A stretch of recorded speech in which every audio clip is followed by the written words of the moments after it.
আর কেউ আসছে? দেখছি স্যার, একটু ওয়েট করে দাঁড়ান।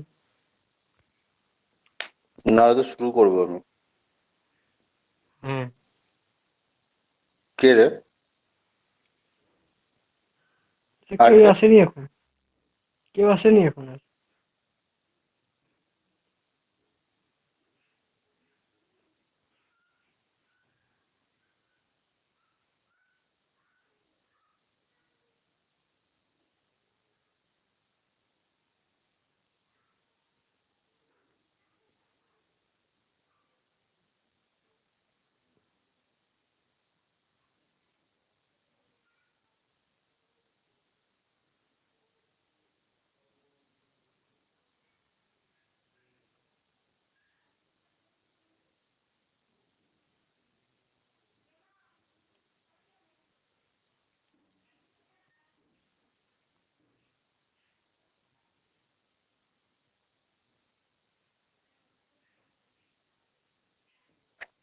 দেখ, শুরু করছি, হ্যাঁ।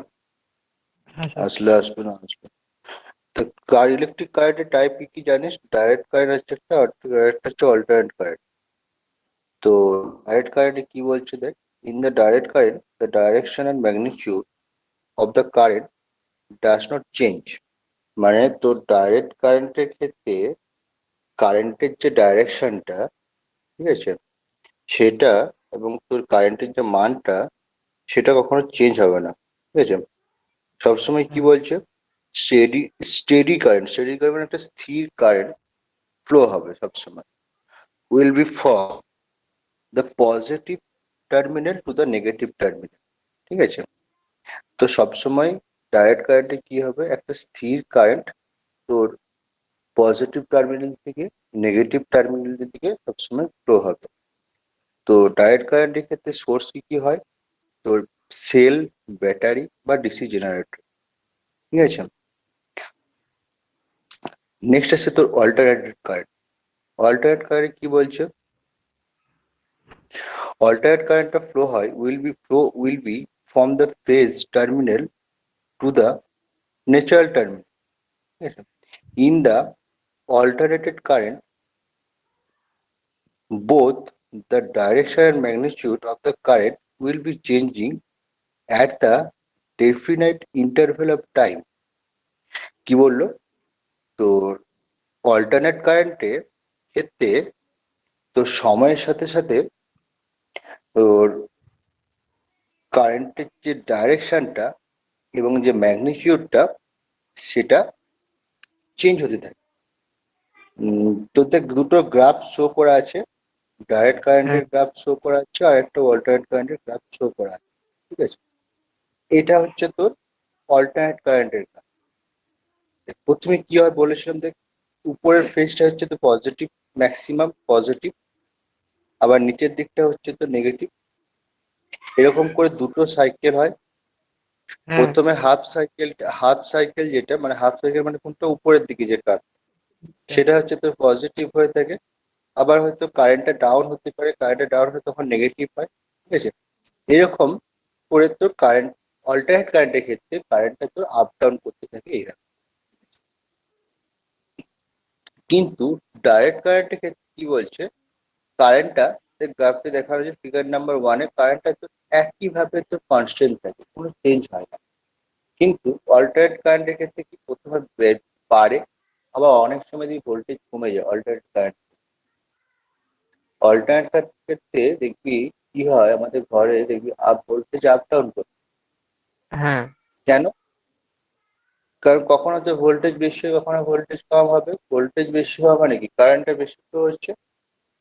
হ্যাঁ। আবার তো ভোল্টেজ কমে যাওয়া মানে কি, কারেন্টটা কম ফ্লো হচ্ছে। কিন্তু ব্যাটারির ক্ষেত্রে যদি একটা ব্যাটারি দিয়ে কোনো কিছু কানেকশন করা হয়, কারেন্ট ফ্লো করা হয়, তাহলে কিন্তু সেটা আপ কন্টিনিউ ডাউন হয় না। একই কারেন্ট যাবে, ঠিক আছে? হ্যাঁ। যতক্ষণ না ব্যাটারিটা ডাউন হচ্ছে। বা তুই যদি একটা জেনারেটর দিয়ে যদি কোনো কিছু চালাস, জেনারেটরের মাধ্যমে যদি কারেন্ট ফ্লো করিস, যতক্ষণ না জেনারেটরটা ডাউন হচ্ছে ততক্ষণ একই কারেন্ট ফ্লো হবে। যেতে হবে। বুঝতে পেরেছিস? হ্যাঁ। এটা হচ্ছে মেন তোর এশিয়ার ডিসির মধ্যে পার্থক্য। আরো তোর পার্থক্য আছে, তুই দেখে রে।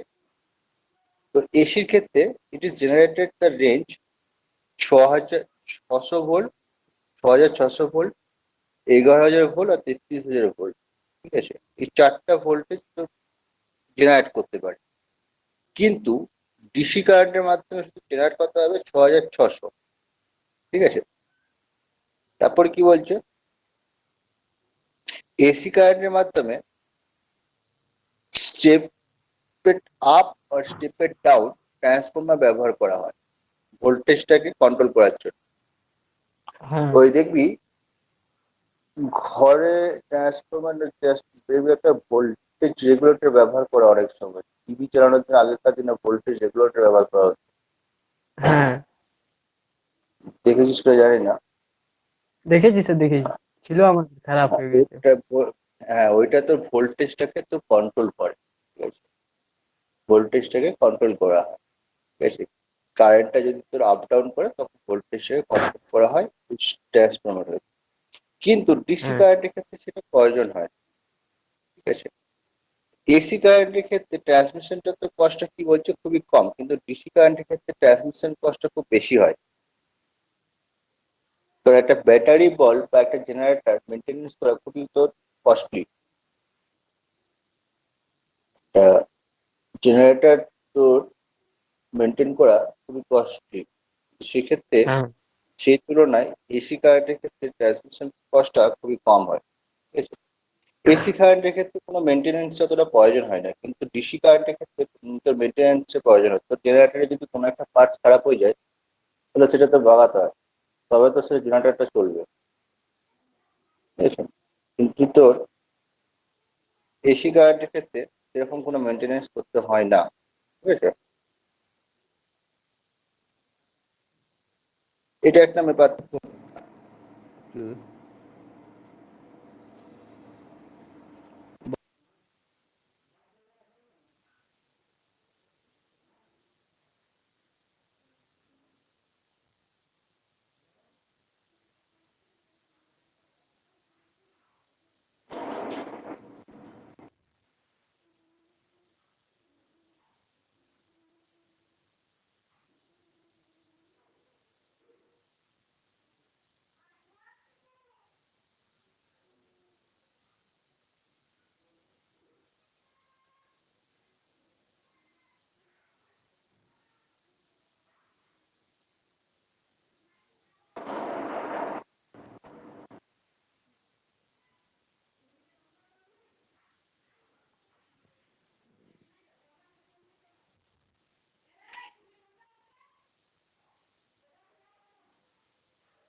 বুঝেছিস? হ্যাঁ স্যার, শুনতে পাচ্ছি। হ্যাঁ, দেখ, তো তারপরে কি পার্থক্য বলছে, তো সিঙ্গেল অল্টারনেটরের মাধ্যমে তোর ম্যাক্সিমাম তোর 5,00,000 কিলোওয়াট পর্যন্ত পাওয়ার জেনারেট হচ্ছে, কিন্তু ডিসি কারেন্টে কি বলছে ম্যাক্সিমাম 10,000 কিলোওয়াট পর্যন্ত জেনারেট।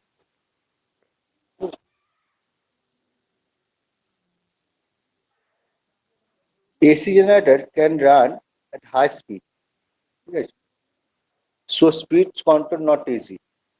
কিন্তু ডিসি জেনারেটরের ক্ষেত্রে তো এটা হাই স্পিডে তো কন্ট্রোল, হাই স্পিডও রান করে, কিন্তু তোর এটা কন্ট্রোল করাটা সহজ, কিন্তু এসি কারেন্টের ক্ষেত্রে সহজ নয়। এ হচ্ছে তোর, এগুলো হচ্ছে মেন পার্থক্য। ঠিক আছে, এগুলো একটু দেখে নিস। আচ্ছা, নেক্সট হচ্ছে তোর অ্যাডভান্টেজ। অল্টারনেট কারেন্টের অ্যাডভান্টেজ কি? দেখ, in the transmission there is saving in copper. বেশিরভাগ ক্ষেত্রে তোর এসি কারেন্টের ক্ষেত্রে কপার আমরা ব্যবহার করি। ঠিক আছে, হ্যাঁ তারপরে কি বলছে, since there is the no spark, কোনো স্পার্ক হয় না এসি মেশিনের ক্ষেত্রে। There is the no interference in radio sound. মানে দেখবি ডিসি জেনারেটর ক্ষেত্রে, ডিসি ক্ষেত্রে তোর একটা স্পার্ক হয়, যেমন বাইকের ক্ষেত্রে দেখবি, বাইকের ক্ষেত্রে বাইকটা ক্ষেত্রে ব্যাটারির মাধ্যমে চলে, ব্যাটারি আর পেট্রোল, হ্যাঁ হ্যাঁ ওখানে তো ইন্টারনেট কারেন্ট লাগছে না, এবারে না স্পার্ক হয়। তখন একটা স্পার্ক মানে একটা তোর স্পার্ক বলতে ঘর্ষণ, দুটো জিনিস যদি ঘর্ষণ হয় একটা আলোর মতো ফুটে উঠে। এটাকে স্পার্ক বলা হ্যাঁ হয়। তোর এসি ক্ষেত্রে স্পার্ক হয় না, কিন্তু ডিসি ক্ষেত্রে স্পার্কটা হয়। This can be produce maximum voltage 33,000 volt তোর প্রডিউস করে, কিন্তু ডিসি কারেন্টের ক্ষেত্রে এতটা ভোল্টেজ তো প্রডিউস হওয়া সম্ভব নয়। আচ্ছা, এসি অল্টারনেটর আরেকটা অ্যাডভান্টেজ কি বলছে, voltage can be drop rise with the help of transformer. তো এখানে যে ভোল্টেজটা এসি কারেন্টের ক্ষেত্রে যে ভোল্টেজ আপ ডাউন করে, সেটা তো ট্রান্সফরমার সাহায্যে করা হয়। ঠিক আছে। আচ্ছা, মেকানিজমটা কি, এখানে অল্টারনেটরে যে মেকানিজম ব্যবহার করা হয় সেটা খুব সিম্পল এবং চিপ। ঠিক আছে।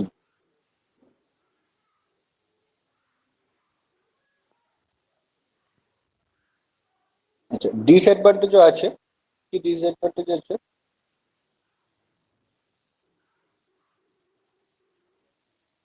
আচ্ছা, যদি তো কপার ওয়্যার যেটা ব্যবহার করা হচ্ছে সেটা যদি অনেকটা থিন মানে মোটা ব্যবহার করা হয়, তাহলে কি হবে, ভোল্টেজটা ড্রপ করবে। ঠিক আছে। হ্যাঁ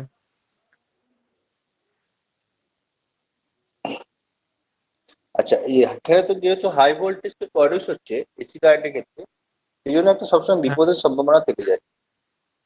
হ্যাঁ আর এটা কি বলছে, single page motor is not a self starter. যেগুলো তো সিঙ্গেল পেজ মোটর হয়, মানে একটা পেজ থাকে, দুটো পেজ থাকে না, অনেক সময় হ্যাঁ ডবল পেজের হয়, ডবল পেজ তো দেখিয়েছিলাম বোধহয়, মনে আছে কিনা জানি না। তো সিঙ্গেল পেজ মোটরের ক্ষেত্রে কি হয়, তার নিজের থেকে তো স্টার্টার হতে পারে, নিজের থেকে স্টার্ট করতে পারে না motor, ঠিক আছে। এটা একটা ডিসঅ্যাডভান্টেজ আছে। কিন্তু ডিসির ক্ষেত্রে তো single page motor automatic start হয়ে যায়, কিন্তু এসির ক্ষেত্রে হয় না।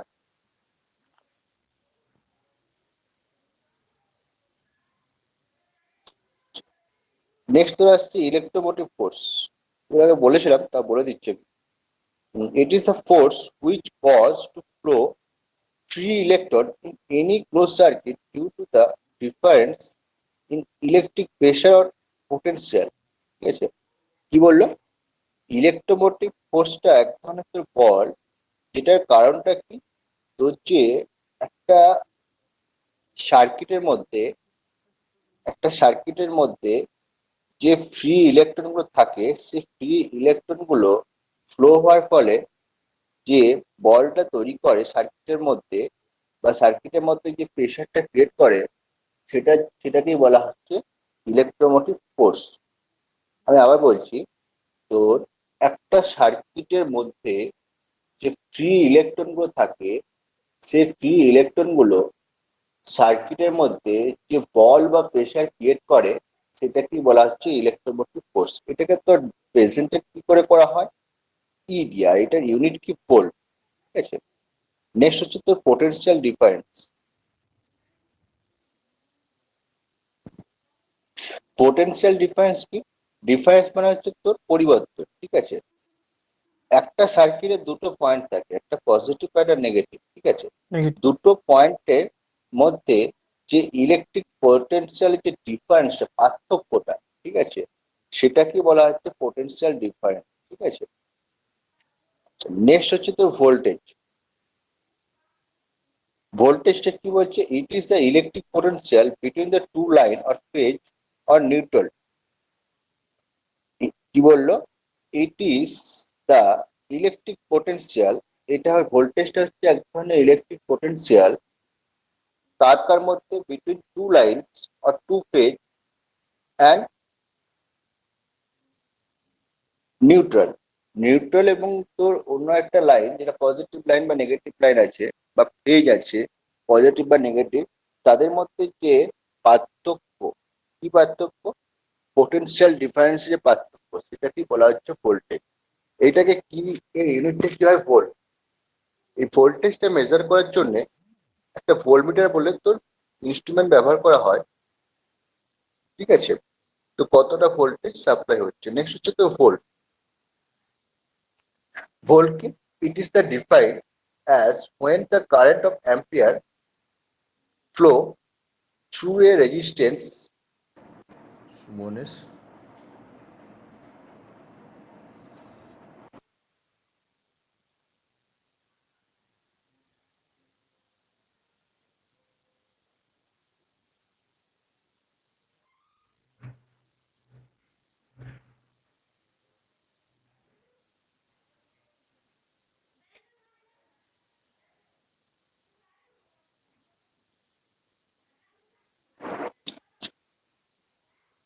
দেখ, ভোল্ট কি বলছে, it is the defined as when a current of ampere flow through a resistance of a ohm, it is said to be a potential difference of a 1 volt.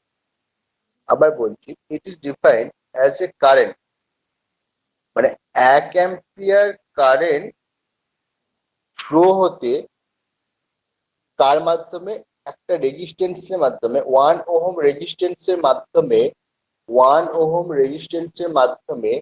1 ampere current flow হতে 1 volt লাগে। আবার বলছি, volt কাকে বলছে, 1 ohm রেজিস্ট্যান্সের মাধ্যমে 1 ampere current flow হতে 1 volt লাগে, ঠিক আছে। এটাকে বলা হচ্ছে তো ভোল্ট। কারেন্ট কি বলছে, it is the flow of the current in any কন্ডাক্টরের মাধ্যমে যে ইলেকট্রনটা ফ্লো হচ্ছে সেটাকেই বলা হচ্ছে কারেন্ট। একটা কন্ডাক্টরের মধ্য দিয়ে যে ইলেকট্রনটা ফ্লো হচ্ছে সেটাকেই বলা হচ্ছে কারেন্ট, ঠিক আছে। এটাকে রিপ্রেজেন্ট করা হয় আই দিয়ে, এর ইউনিট হচ্ছে তোর অ্যাম্পিয়ার। কারেন্টটাকে তোর মেজার করা যায় অ্যাম্পিটার দিয়ে। আচ্ছা, অ্যাম্পিয়ার বলছে 6.24 × 10⁻⁸ ইলেকট্রন ফ্লো হয় 1 সেকেন্ডে any cross section of the any conductor. যে কোনো কন্ডাক্টরে ক্রস সেকশনে 1 সেকেন্ডে তোর 6.24 × 10⁻⁸ ইলেকট্রন ফ্লো হওয়াকে 1 অ্যাম্পিয়ার বলা হয়। নেক্সট, রেজিস্ট্যান্স কি বলছে, it is the property of the substance to oppose the flow of the electric current through it, it called resistance. আচ্ছা,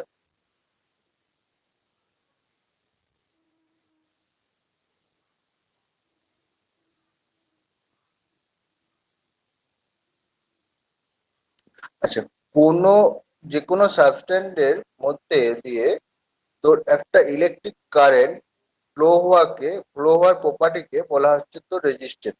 সিম্বল তোর রেজিস্ট্যান্স আর ইউনিট, ঠিক আছে। ওহম মিটার মেজার করার জন্য।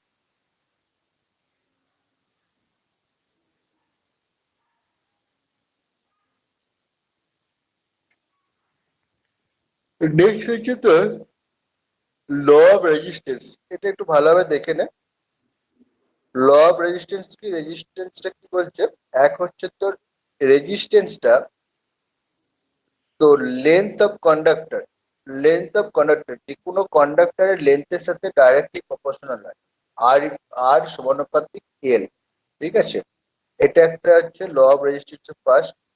কি বলছে, যে কোনো কন্ডাক্টরের লেন্থের সাথে রেজিস্ট্যান্সটা সবসময় সমানুপাতিক হয়। আর কি বলছে, কোনো কন্ডাক্টরের ক্রস সেকশনাল এরিয়ার সাথে ব্যস্তানুপাতিক হয় রেজিস্ট্যান্সটা। কোনো ক্রস সেকশনাল, কোনো কন্ডাক্টরের ক্রস সেকশনাল এরিয়ার সাথে রেজিস্ট্যান্সটা ব্যস্তানুপাতিক হয়।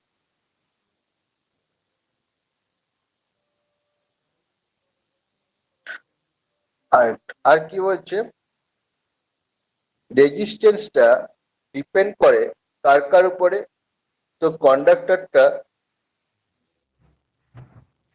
কি মেটেরিয়ালের উপরে তৈরি হচ্ছে তার উপর নির্ভর করে, ঠিক আছে। আচ্ছা, আরেকটা কি বলছে, তো রেজিস্ট্যান্সটা তো কন্ডাক্টরের টেম্পারেচারের উপরে নির্ভর করে।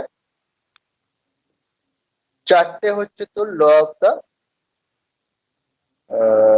রেজিস্ট্যান্স। একটু ভালো করে দেখে নে কি আছে চারটে যেটা বললাম।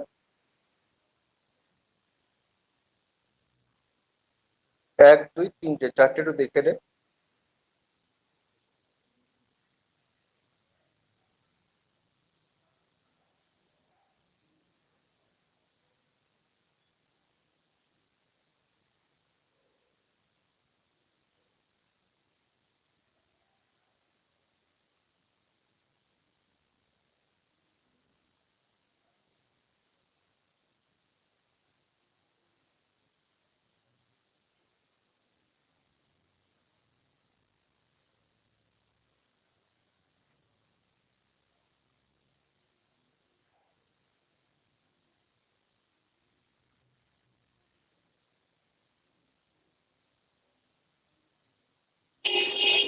দেখলি?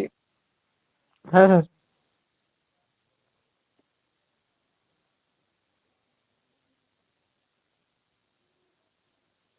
হুম। হ্যাঁ স্যার।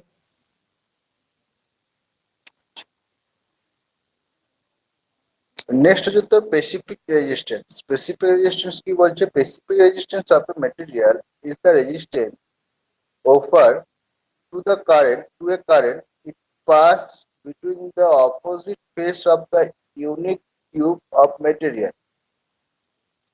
কি বললো? Specific resistance of A material, যে কোনো মেটেরিয়ালের স্পেসিফিক রেজিস্ট্যান্সটা হচ্ছে ইজ দ্য রেজিস্ট্যান্স, এক ধরনের resistance offer to A current, যেটা তো কারেন্টকে অফার করে, pass between the opposite face of the unit cube of the material. আচ্ছা, ইচ মেটেরিয়াল, প্রত্যেকটা মেটেরিয়ালে একটা স্পেসিফিক রেজিস্ট্যান্স থাকে। যেমন কোপারে কত? কোপারে বলছে 1.7, ঠিক আছে, কোপারে বলছে 1.7, সিলভারে কত? 1.6 মাইক্রো ওহম। বিভিন্ন মেটেরিয়াল, আয়রনের দেখা যাচ্ছে 90, বিভিন্ন মেটেরিয়ালে তো একটা করে স্পেসিফিক রেজিস্ট্যান্স থাকে। এরপর তো R equal to rho L by A, এটা কোথা থেকে পেলো? দেখ, উপরে হ্যাঁ। আমরা কি পেয়েছি? রেজিস্ট্যান্সটা সমানুপাতিক হচ্ছে এল, লেন্থ।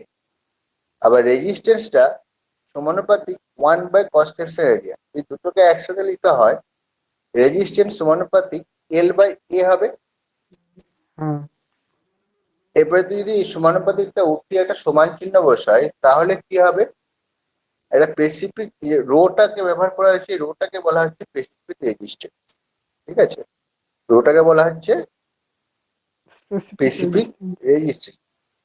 দেখ এখানে তাই বলেছে, দেখ আরটাকে হচ্ছে রেজিস্ট্যান্স বলা হচ্ছে ইন ওহম, লেন্থটাকে বলা হচ্ছে, লেন্থটা হচ্ছে এল হচ্ছে length of the conductor in centimetre. হ্যাঁ। এখানে আর আরটা না বলে রো বলা হয়, এখানে আর লিখেছে, এটা রো হবে। Specific resistance in ohm centimetre, ohm centimetre, centimetre. Centimetre, ঠিক আছে? আর এটা হচ্ছে কনস্ট্রাকশন এরিয়া সেন্টিমিটার স্কোয়ার, ঠিক আছে? তোর এখান থেকে সবগুলো যদি মান থাকে, তাহলে তোর স্পেসিফিক রেজিস্ট্যান্সটা তোর ক্যালকুলেট করা যায়, ঠিক আছে? স্পেসিফিক রেজিস্ট্যান্সটা ক্যালকুলেট করতে পারে।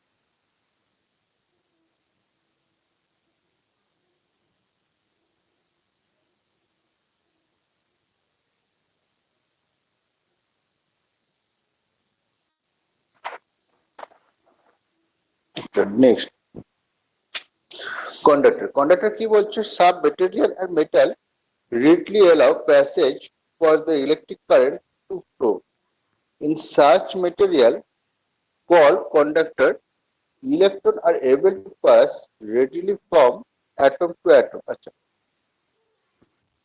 আচ্ছা, কিছু মেটেরিয়াল বা মেটাল আছে যার মধ্য দিয়ে ইলেকট্রিক কারেন্টটা ফ্লো হয়, সেগুলোকেই বলা হচ্ছে তোর কন্ডাক্টর, ঠিক আছে? আর যেগুলোর মধ্য দিয়ে তোর ইলেকট্রিক কারেন্টটা ফ্লো হবে না, যে সমস্ত মেটাল বা মেটেরিয়ালের মধ্য দিয়ে, সেগুলোকে তো নন কন্ডাক্টর বলা হয়, ঠিক আছে?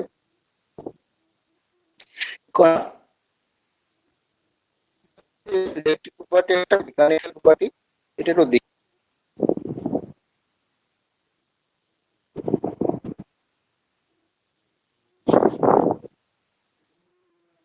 আচ্ছা, রেজিস্ট্যান্স ওয়্যার। দেখবি ল্যাম্পের মধ্যে আমাদের একটা ওয়্যার ব্যবহার করে, ল্যাম্পের বাল্বের মধ্যে ওয়্যার ব্যবহার করা হয়, হ্যাঁ। যেটাকে বলা হয় ফিলামেন্ট বা রেজিস্ট্যান্স ওয়্যার বলা হয়, ঠিক আছে? কেন? কারণ হিটিংটা বেশি হয় ওই পজিশন। কি কি ব্যবহার করা হয় তার জন্য? একটা টাংস্টেন ব্যবহার করা হতে পারে, নিক্রোম ব্যবহার করা হতে পারে, ইউরেকা ব্যবহার করা হতে পারে, জার্মান সিলভার ব্যবহার হয়, বা ম্যাগনিজ ম্যাঙ্গানিজ ব্যবহার করা হয়, প্ল্যাটিনিয়াম ব্যবহার করা হয়, মার্কারি ব্যবহার করে, কার্বন ব্যবহার করা হয়, এস প্লাস ব্যবহার করা হয়। এগুলো তো ফিলামেন্ট হিসাবে ব্যবহার করা যেতে পারে, ঠিক আছে? কন্ডাক্টরকে তো তিন ভাগে ভাগ করা হয়, যেটা মেটালিক, মেটালিক, আর একটা হচ্ছে ইলেকট্রোলাইটিক, আর একটা হচ্ছে গ্যাসীয়।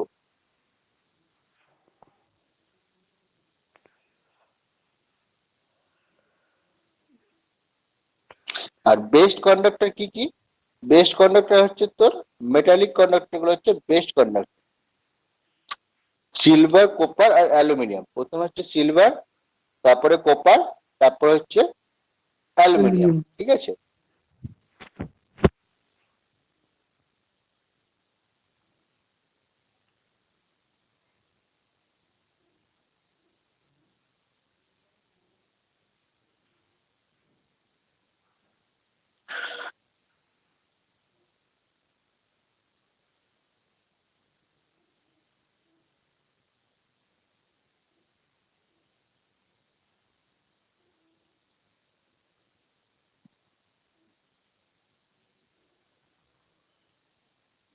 আচ্ছা, ইনসুলেটর কি জানিস? হ্যাঁ। ইনসুলেটর হচ্ছে তোর একদম মেটেরিয়াল যার মধ্যে দিয়ে তো কারেন্ট কখনো ফ্লো হতে পারে, কারেন্ট ফ্লো হলেও তোর কোনো এফেক্ট পড়ে না।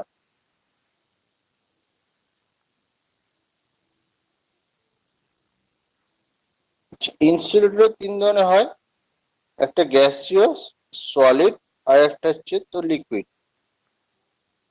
লিকুইড ইনসুলেটর কি কি? মিনারেল অয়েল, সিনথেটিক লিকুইড, আর অনেকগুলো আছে, দেখে নিস। আর গ্যাসীয় গুলো কি কি? যেমন air, hydrogen, nitrogen, inert gas. আর সলিডের মধ্যে আসবে রাবার আসতে পারে, ঠিক আছে।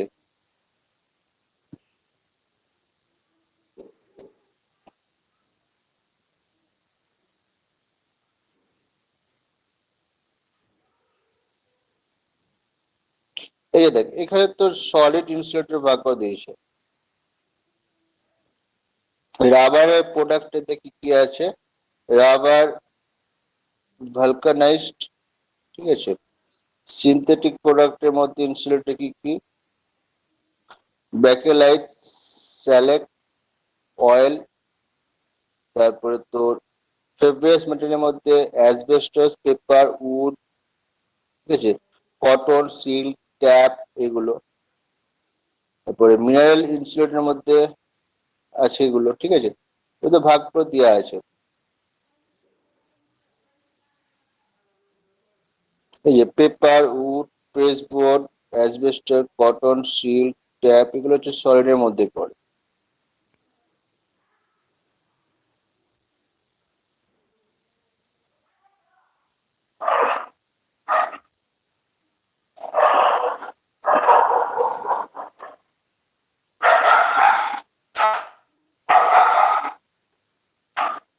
আচ্ছা, নেক্সট এটা যে সিরিজ কানেকশন।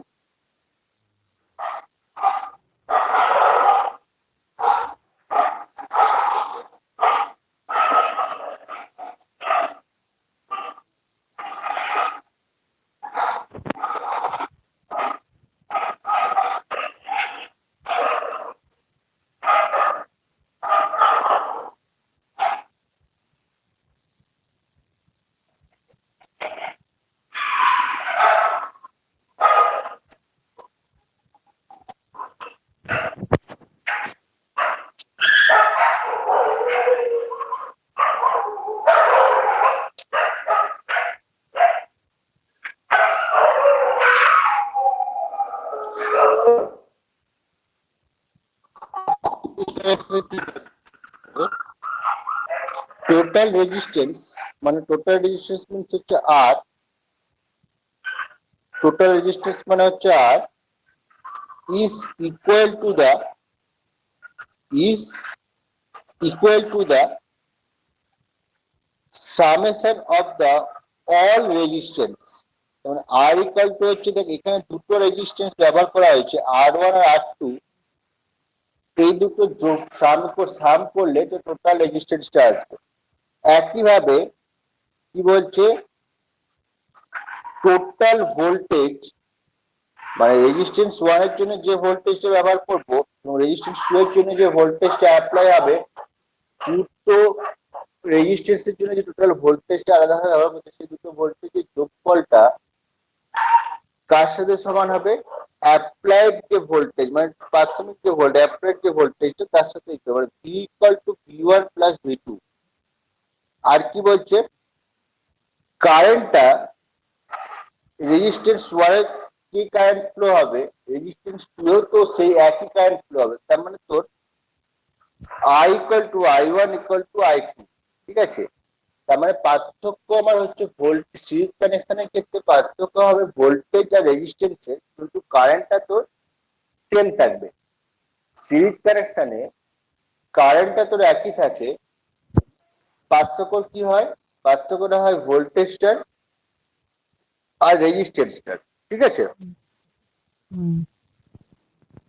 আর প্যারালাল কানেকশনের ক্ষেত্রে কি হয়, এটা হচ্ছে প্যারালাল কানেকশন।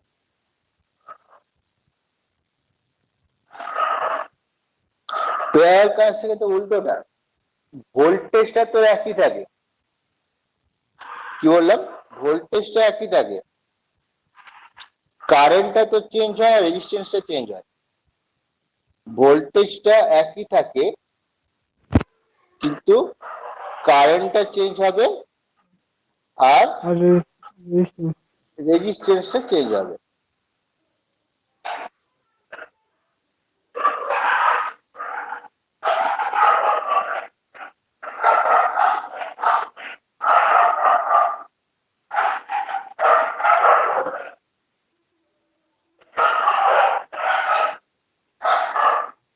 কিন্তু প্যারালাল কানেকশনের ক্ষেত্রে তো রেজিস্ট্যান্সে কি বলছে, 1/R। সিরিজ কানেকশনের ক্ষেত্রে ছিল R equal to R plus R2, কিন্তু এখানে 1/R, 1/R equal to 1/R1 plus 1/R2, ঠিক আছে। এটা একটু মনে রাখবি।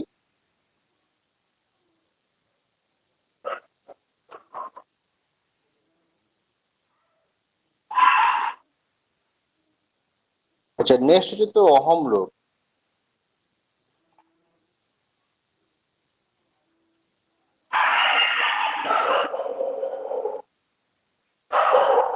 তো ওহম ল কি বলছে,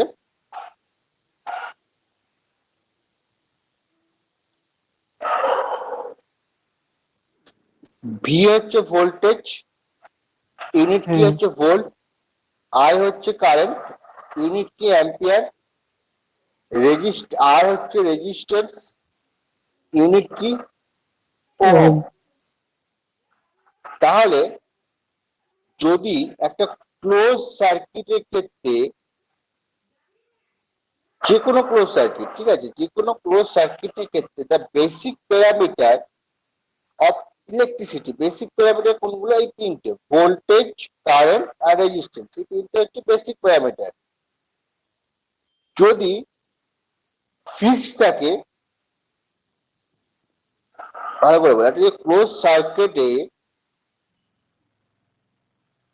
যে বেসিক প্যারামিটার গুলো আছে ইলেকট্রিসিটির জন্য, ভোল্টেজ, কারেন্ট আর রেজিস্ট্যান্স, সেগুলো কি বলছে, একে অপরের সাথে একটা সম্পর্ক আছে। সম্পর্কগুলো কি কি আছে একটু দেখি। এই কারেন্টটা ভোল্টেজের সাথে সমানুপাতিক, আই সমানুপাতিক ভি, কারেন্টটা প্রপোর্শনাল টু দ্য ভোল্টেজ, ঠিক আছে। আর কি সম্পর্ক আছে কারেন্টের সাথে, কারেন্টটা রেজিস্ট্যান্সের সাথে ব্যস্তানুপাতিক। মানে কি, যদি কারেন্ট বাড়ে তাহলে রেজিস্ট্যান্সটা কম হবে, যদি কারেন্ট কমে তাহলে রেজিস্ট্যান্সটা বেশি হবে। আর উপরে কি বলছে, কারেন্টটা ভোল্টেজের সাথে সমানুপাতিক, মানে কারেন্ট যদি বৃদ্ধি পায় তাহলে ভোল্টেজ বাড়বে, যদি কারেন্ট কমে ভোল্টেজ কম হবে। কিন্তু আই সমানুপাতিক 1/R এর ক্ষেত্রে কি বলছে, কারেন্ট যদি তো বৃদ্ধি পায় তাহলে রেজিস্ট্যান্সটা কি বলছে, কম হবে। আর যদি কারেন্ট তো কম হয় তাহলে রেজিস্ট্যান্সটা বলছে বৃদ্ধি পাবে। দুটো ক্ষেত্রে যদি একই করা হয় তাহলে কি বলছে, আই ইকুয়াল টু V/R, ভিটা উপরে আছে আর রেজিস্ট্যান্স নিচে আছে। এটাকে তোর অন্যভাবে লেখা যায়, voltage equal to VI, voltage equal to resistance into current, এই সম্পর্কটা মনে রাখবি, সব থেকে কাজে লাগবে। ঠিক আছে, এই সম্পর্কটা মনে রাখবে, এটা সব থেকে কাজে লাগে। I equal to V R বা V equal to R I, এটা হচ্ছে ওহমসের ফর্মুলা।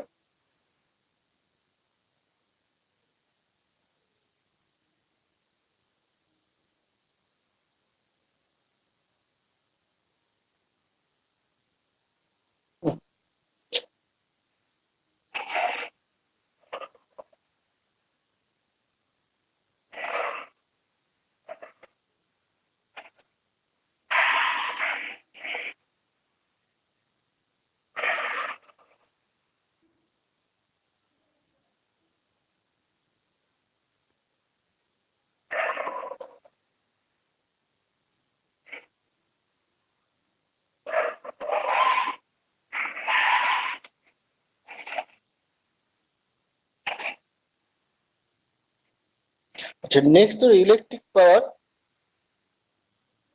ইলেকট্রিক পাওয়ারটা তো আজকে করাবো না, বুঝলি? ঠিক আছে। ইলেকট্রিক পাওয়ারটা পরের দিন করাবো। ইলেকট্রিক পাওয়ারটা আছে, আর এখানে তোর কিছু এই বেসিক ইলেকট্রিকটা যে ম্যাগনেটিক ইন্ডাকশনটা, এটা আছে। এই দুটো তিনটে হলে তোর মোটামুটি ওয়ার্কশপ ক্যালকুলেশনটা আমার সারা হয়ে যাবে, দিয়ে তারপরে সাবজেক্টিভে যাবো।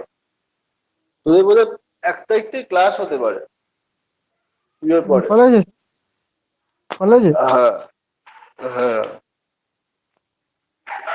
পুজোর পরে বোধহয় ক্লাস হতে পারে। ঠিক আছে, পুজোর পরে বোধহয় ক্লাস হবে। হ্যাঁ, অফলাইন হলে তো স্যার ভালোই হবে বলছি। আপনার শুরু হবে তো, পুজোর পর নোটিশ এসছে একটা। ঠিক আছে, এটা শেয়ারটা বন্ধ কর। স্যার অফলাইন ক্লাস কবে থেকে হবে?